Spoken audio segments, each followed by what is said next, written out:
Hello friends, আজকের ভিডিওতে তোমাদের সবাইকে স্বাগত জানাচ্ছি। পিএসসি ক্লার্কশিপ পরীক্ষা হয়ে যাওয়ার পর থেকেই ইউটিউবে মোটামুটি কিন্তু কাট অফ মার্কসের ভিডিওর বন্যা বইছে এবং সেই বন্যার স্রোতে আমরা সবাই ভেসে চলেছি, যেটা হয়তো স্বাভাবিকই। কারণ as a অ্যাসপাইরেন্টস, as a candidate পরীক্ষার হল থেকে বেরোনোর পর যে জিনিসটা নিয়ে আমরা সবথেকে বেশি আলোচনা করি সেটা কিন্তু কাট অফ মার্কস। যে পরীক্ষা তো মোটামুটি ভালোই হলো, কোশ্চেনও মোটামুটি মডারেট টু হার্ড ছিল, তো কাট অফ মার্কস কী হতে পারে, আগেরবারের থেকে নিশ্চয়ই কমবে, কমাটাই তো স্বাভাবিক বলে মনে হচ্ছে। এই সমস্ত আলোচনা কিন্তু চলতে থাকে এবং আমরা যথারীতি ইউটিউবে গুগলে যাই, সার্চ করি কাট অফ মার্কস কত হতে পারে। এবং এই জিনিসটা as a educational content creator আমিও বুঝতে পারি, সেই কারণেই কিন্তু এত কাট অফ মার্কসের ভিডিও আমরা প্রত্যেকটা এডুকেশন ইউটিউব চ্যানেল থেকে দেখতে পাই।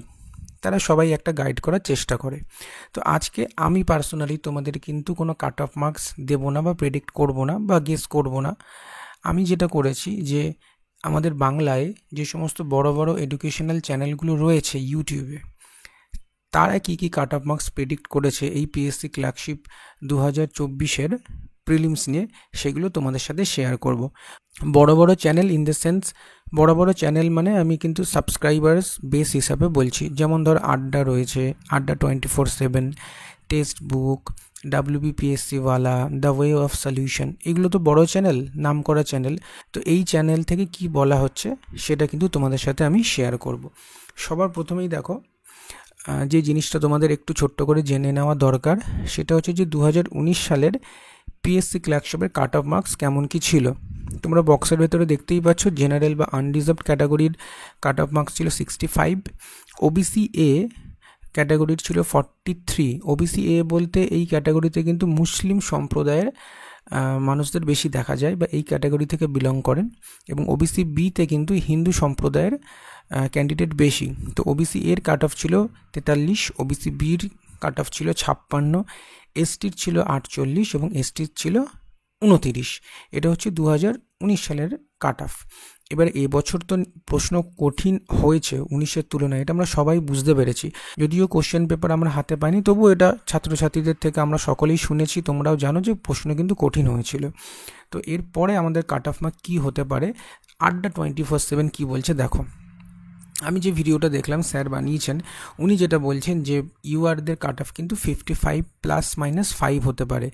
এবং একটা যদি রেঞ্জের মধ্যে ধরি, তো উনি জানালেন যে ইউআরদের কাট অফ 55 থেকে 60 হবে। ওবিসি এর ক্ষেত্রে উনি যেটা বললেন যে আগের বার যে কাট অফ ছিল তার থেকে কিন্তু 7 থেকে 8 নাম্বার কম হতে পারে।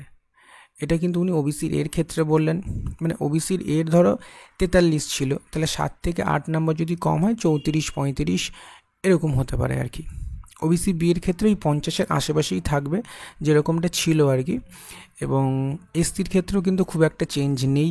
এসটির ক্ষেত্রে আগেরবার 48 ছিল, এবছরও কিন্তু আড্ডা 24/7 থেকে বলা হচ্ছে যে কাট অফ 45 to 50 যাবে। এবং এসটির ক্ষেত্রে যেটা বলা হচ্ছে যে বিলো 30 কাট অফ যাবে। আগের বছর ছিল 29, তো এবছরও কিন্তু এই বিলো 30 বলা হয়েছে। এরপরে নেক্সট যে চ্যানেলটা রয়েছে টেক্সট বুক থেকে দেখলাম যে 2-3টে ভিডিও আপলোড করা হয়েছে। তো একটা ভিডিও যেটা আমার বেশি সামনে আসলো, চোখে পড়লো, যেটা ভিউজ বেশি, তো সেখানে যেটা বলা হচ্ছে যে ইউআরদের কাট অফ কিন্তু 60 to 65 যাবে। এবং এখানে একটা জিনিস বলে রাখি, টেক্সট বুক চ্যানেল থেকে যে স্যার ভিডিওটা বানাচ্ছিলেন, উনি ওভারঅল একটা মেন্সের প্রিলি এবং মেন্স এই দুটোর কাট অফ নিয়ে কিন্তু কথা বলছিলেন।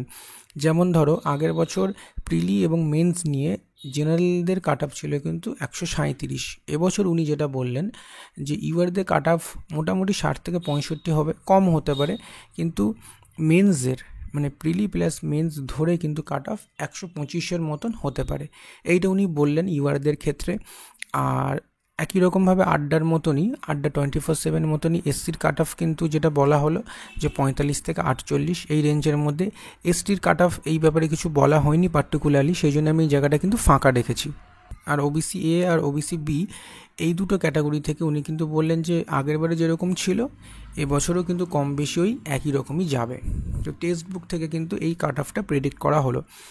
এবারে দেখো চলে আসছি দ্য ওয়ে অফ সলিউশন এবং WBPSC ওয়ালা, এই দুটো দেখো ব্ল্যাঙ্ক রয়েছে। কেন ব্ল্যাঙ্ক রয়েছে আমি তোমাদের বলে দিই। দুটো চ্যানেল থেকে কিন্তু একই জিনিস বলা হচ্ছে। প্রথমত, কাট অফ মার্কস কিন্তু অনেকগুলো ফ্যাক্টরের উপর নির্ভর করে। কেমন কী ফ্যাক্টর সেগুলো? না, প্রশ্নপত্র কেমন হয়েছে, স্ট্যান্ডার্ডটা কি প্রশ্নপত্রের, কতগুলো ভ্যাকেন্সি রয়েছে, কতজন ছাত্র পরীক্ষায় অ্যাটেন্ড করেছে, এই সমস্ত কিছুর উপরে নির্ভর করে কাট অফ মার্কস। তো এই দুটো চ্যানেল থেকে যেটা বলা হলো এবং এনাদের হচ্ছে যে কথাটা, তার সাথে আমি এগ্রি করি যে এই মুহূর্তে তো এই ইনফরমেশানগুলো নেই আমাদের হাতে। যেমন কোশ্চেনও নেই, পার্টিকুলারলি ভ্যাকেন্সিও নেই, তাহলে কাট অফ প্রেডিক্ট কী করে করা সম্ভব? তাই এই দুটো চ্যানেল থেকে কিন্তু কাট অফ প্রেডিক্ট করা হয়নি। ওনারা যেটা বলেছেন যে তোমাদের নিজে যদি পরীক্ষা দিয়ে মনে হয় যে না তোমরা ভালো পরীক্ষা দিয়েছো এবং পরীক্ষায় তোমরা কোয়ালিফাই করতে পারো এবং তোমাদের মার্কস ধরো ওভারঅল 50-55 মতন আসছে জেনারেল ক্যান্ডিডেটদের, তাহলে কিন্তু তোমরা প্রিপারেশন শুরু করতে পারো। এই দুটো চ্যানেল থেকে এইটাই বলা হয়েছে এবং আমি সম্পূর্ণ এগ্রি করছি।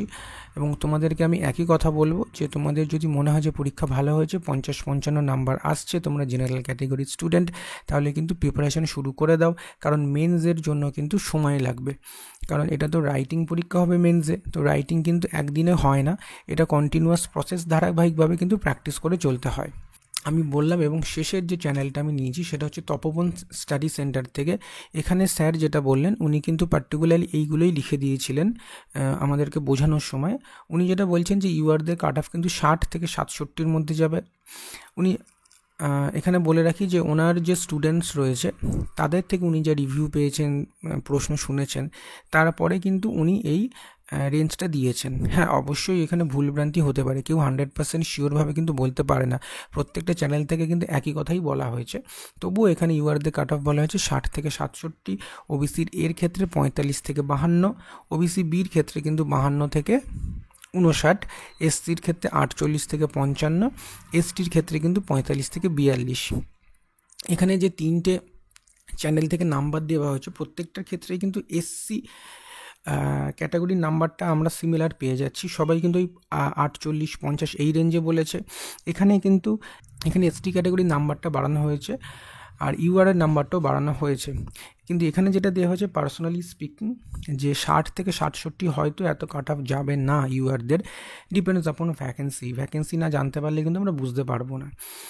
তো আমি সবার শেষে বলবো এই 5টা পপুলার চ্যানেল আমাদের বাংলায় তোমাদের শেয়ার করলাম যে কাট অফ মার্কগুলো দেওয়া হয়েছে। এখান থেকে আলটিমেটলি ডিসিশান কিন্তু নিজের হয়, নিজেকে সিদ্ধান্ত নিতে হয় যে আমার পরীক্ষা ভালো হয়েছে, আমি পরীক্ষার জন্য প্রিপারেশান নেব, মেন্সের জন্য প্রিপারেশান নেব। বিশেষ করে এতে কোনো ক্ষতি নেই। আর যারা একটু ডাউটে রয়েছে, 50-50 মনে হচ্ছে যে হ্যাঁ হতেও পারে বা নাও হতে পারে, তারা একটা কাজ করতে পারো যে সাথে সাথে মেন্সের প্রিপারেশান নিলে এবং তোমাদের অন্যান্য যে পরীক্ষার প্রিপারেশান সেগুলোও চলুক।